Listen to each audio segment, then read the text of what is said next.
So hello everybody. It's a pleasure to be here with David Lipton, who's the first Deputy Managing Director of the IMF, who's spending some time in Spain and has managed to give us a little bit of time to have a conversation on the world economy. So the first question that I want to ask you pertains to tech and the impact of technological transformation on the economy and in particular in jobs. You know, there's this enormous debate about the impact of tech on income generation and distribution, this idea of the decoupling of productivity and wages, of automation and the redundancy of jobs. So my first question has to do with this. What is your general take on this issue of the impact of technology on jobs and income generation and distribution, mostly in advanced economies, but in general, if you don't mind commenting, because this is one of the big debates out there right now. I mean, it's early to know what the impact's going to be. First, there are several important technologies that are changing. You mentioned automation, artificial intelligence, that's one, but there's all the changes that are affecting e-commerce, financial technology, that also are going to have impacts, perhaps not as directly as automation is. Automation is surely going to make some people more productive. It's got huge upside potential. The people who use this technology are going to be more productive, and the companies that adopt it are going to be more productive. But of course, it displaces people. The real question is what happens to the people who are displaced. In the Industrial Revolution, economies were so dynamic that the people who were displaced found good jobs, sometimes even better jobs elsewhere. But it's what everyone's trying to figure out is how many people are likely to be displaced, what kind of skill levels are the most vulnerable, and then, of course, there's the more general equilibrium question of what will become of those people. Will they find other jobs? Will those be lower or higher paying jobs? I think that's very uncertain. The OECD has done a study that says that some of the very dire predictions about the extent of the replacement of workers is overdone, but I think time will tell. From an educational standpoint, I think the real challenge is that we can't educate people for one narrow job or task anymore. The world is changing too rapidly for that. People need a basic set of skills, and they need to be adaptable. They need to have the breadth to be able to be flexible, because in the course of their life, they're much more likely to do a set of different things than to do one thing and to do it over a lengthy period of time, because the way we manufacture, the way we carry out services, all of those things are going to be changing pretty steadily. But on the aggregate, right? So if you look at some of the OECD data, for example, on the job distribution, and you look at where job growth has been over the last few years, a decade or so, that's the OECD data, you see a hollowing out of the middle of the job distribution. So you see some growth on sort of the high skill, high remuneration bit of the distribution, quite a bit of growth on the lower end, but the middle, sort of a hollowing out, because that's where we're seeing a lot of automation. And at the aggregate level, there's also some very interesting data that has been published by some scholars at MIT that basically shows you this decoupling of productivity and wages, right? So it seems that, yes, indeed, there's going to be new jobs that emerge in some parts of the jobs distribution, but on the aggregate, you have a hollowing out of the middle, and also this decoupling, this idea that now productivity has now decoupled from labor income. How concerned are you about this? I think those are probably related, but they may be different phenomena. You know, I agree. There's no question that there's been a hollowing out. There's no question that automation so far is replacing people with low or intermediate skills, and that's an issue. But really, we're at the early stages of automation. Artificial intelligence is still being developed. Its uses are unclear. It may be that artificial intelligence can enhance the productivity of people who work. Their jobs will change in nature, but it may enhance what they do rather than replace them. So in the longer scheme of things, I think the outcomes are a little less clear. I think for now, though, the social problem, the discontent, is around the fact that it's low and middle skilled people who are being displaced. There's also the issue about the fact that wages in many countries, wages are rising less rapidly than productivity, and the productivity itself is rising very gradually, so wages are not incomes are not rising among Actually, yes, I had a question about this debate. Yeah, but my point is that may be, there may be a number of factors that affect that, and there may be other government policies that can enhance productivity growth by making economies more flexible and making sure that people are put to work in higher productivity endeavors. I think, though, that it's certainly the case that countries need to find ways to help people who are seeing technology or seeing trade that's disruptive for them, that's causing them to lose jobs. They need to be helped to find new opportunities. You know, we are finding, and we have a study that will be coming out next month, we're finding, you know, the typical story that you hear is that manufacturing is a high productivity, high skilled endeavor, and when people are displaced from manufacturing, and that's been the process for years, that manufacturing output may grow, but it's becoming so much more productive that it takes fewer and fewer people. We're finding that actually there are, in fact, high productivity services, and it's possible if people are properly trained and properly directed, and that there are, you know, good opportunities for people to move from manufacturing to services. That's a natural progression of a maturing economy. After all, most mature economies have a much higher fraction of people working in services than in manufacturing.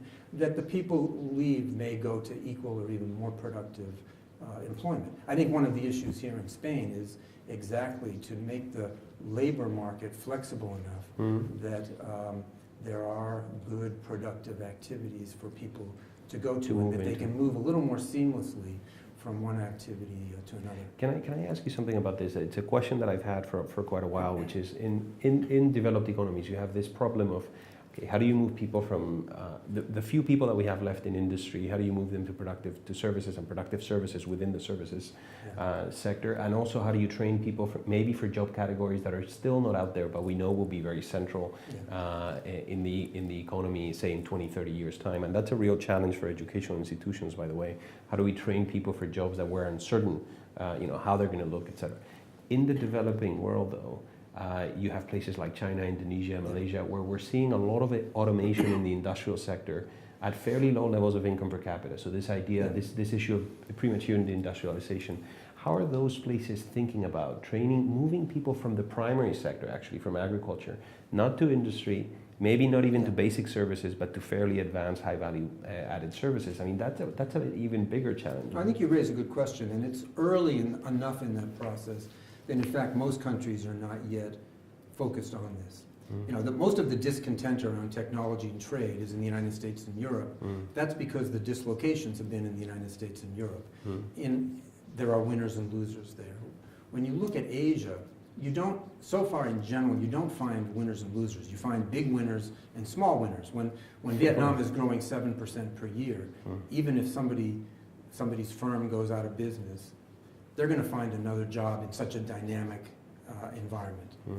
But I think what's happening in the US and Europe is a kind of preview of coming attractions unfortunately, for Asian countries. And I think the phenomenon that you speak about is unfortunately in the future, which is that the middle income trap may be a deeper trap and at a lower level of income than in the past, meaning that automation may be economically useful at lower levels of income. In China, where people have become, many people, literally hundreds of millions of people have come out of poverty and now are middle class or lower middle class, it may be economical to start replacing them through automation sooner. So I think China may also be not only losing jobs to technology, but to lower wage places in Southeast Asia or in Africa. So I think the Asian countries are next to have to start, and perhaps in Latin America too, middle income countries are next to have to start thinking about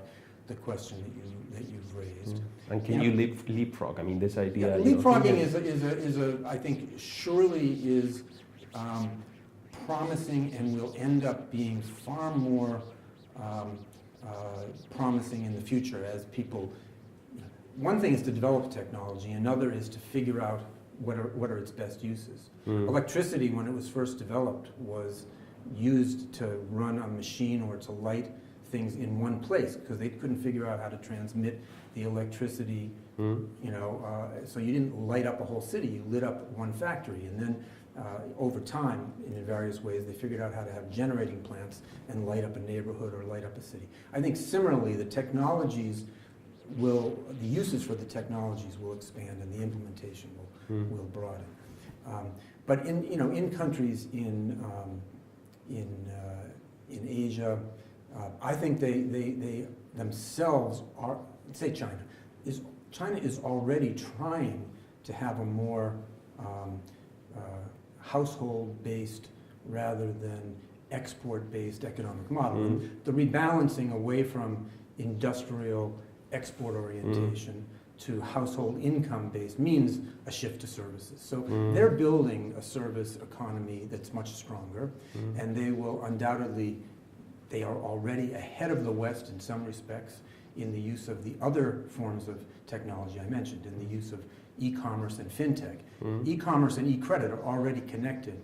Alibaba not only is e-commerce, but Alipay is payments and lending and investment technology. So they are already, and I think they're going to be leapfrogging the West and moving to new innovations in the use of technology, which will, I think, have profound implications for the way in which people there lead their lives, but also in the kinds of opportunities they have. Now, I'll just end by saying, with that come all kinds of challenges and risks.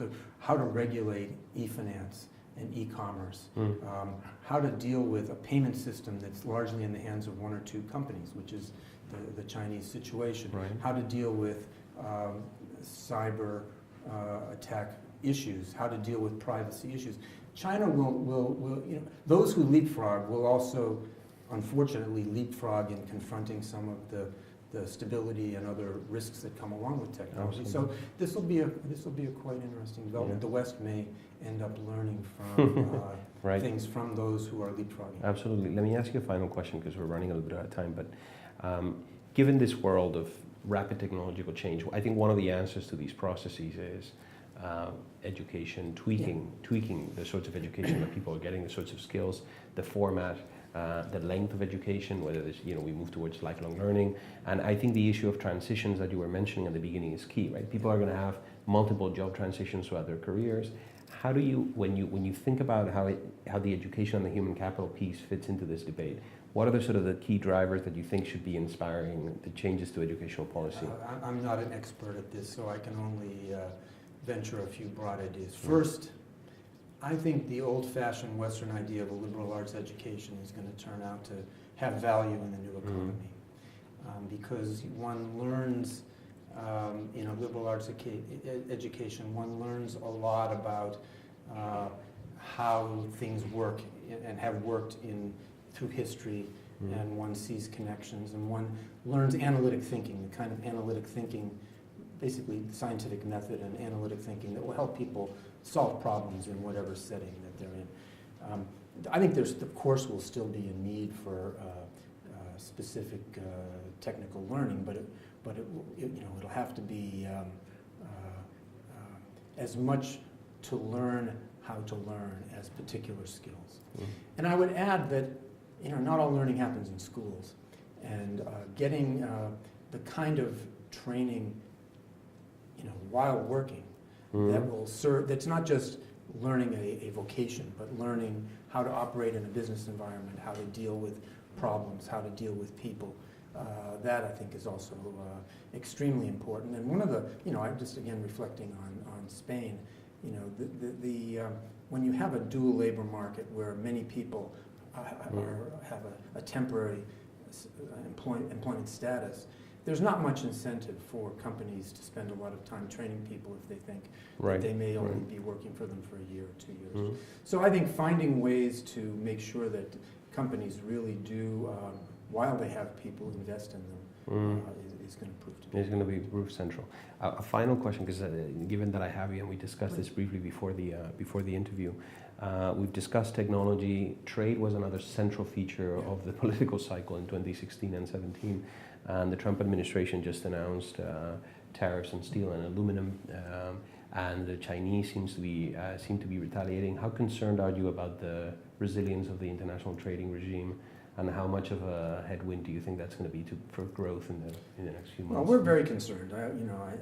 It's quite clear that nobody wins a trade war. Let me say, I think it's very unfortunate that these trade tensions are coming up at a moment where the world is in recovery. The global economy is recovering pretty strongly. And an important part of that recovery is trade. Trade, since the global financial crisis, has grown more slowly than GDP. And now in the last year and a half, finally, trade is growing more rapidly than GDP. It's not only supporting recovery, it's spreading recovery around via the interconnections of trade from country to country. So it's very unfortunate if just at the time that trade is playing this important positive role, that there could be trade tensions that could interrupt that. The right answer is for countries to talk about their differences and try to sort them out. One thing that I think is important for all of us to acknowledge is, coming back to the earlier part of our conversation, trade, like technology, can be destructive. There are winners and losers. There's good reason, there are explanations for why people in the US and Europe are unhappy about the dislocations that are coming from trade. There are some countries, China's one, that ought to reconsider their own trade practices, that were not viewed as globally significant when China was a modest-sized economy, say $1 trillion economy in the year 2000, are now globally really quite consequential when China's a $12 trillion economy and 15% of the global economy. So I think we want a rules-based trading system, but we want countries to be following those rules in a fair way. But it would be quite destructive if we saw a trade war. What's really better is to work these things out in a cooperative way. And for countries that have trade impediments, really everyone should be looking to increase market access and increase the extent of trade in the world rather than decrease it. My concern here is like with technology, in the aggregate we're better if there's a great deal of technological pickup and a great deal of deepening of trade relations, but you have to deal with some of the externalities of these processes as well. No? Yeah, the troubling thing is that sometimes, because we're failing to deal with the externalities, the entirety of the architecture is being questioned, and that's that's value destructive across the board. No? We've the IMF have been saying since really now 3 years that it's very important if globalization is going to be durable, we have to recognize, acknowledge the dislocations that come and deal with them. I think the same will be true of the technological change. It will create opportunities, but there'll be a lot of creative destruction. Whoever adopts the technology and figures out how to use it well will prosper. Some other companies and their workers will be disadvantaged. That will require change. That will lead to discontent. So this is not an issue that's going to go away. This is an issue that is not just about trade. Trade and technology are obviously linked because trade conveys technology. But just this process, even if we have trade wars and people stop trading as much, technological change will still involve creative destruction. We will have to learn how to deal with dislocation in our countries. Wonderful. David, thanks so much for your time. I hope the rest of the visit goes well. Thank you, everybody, for listening.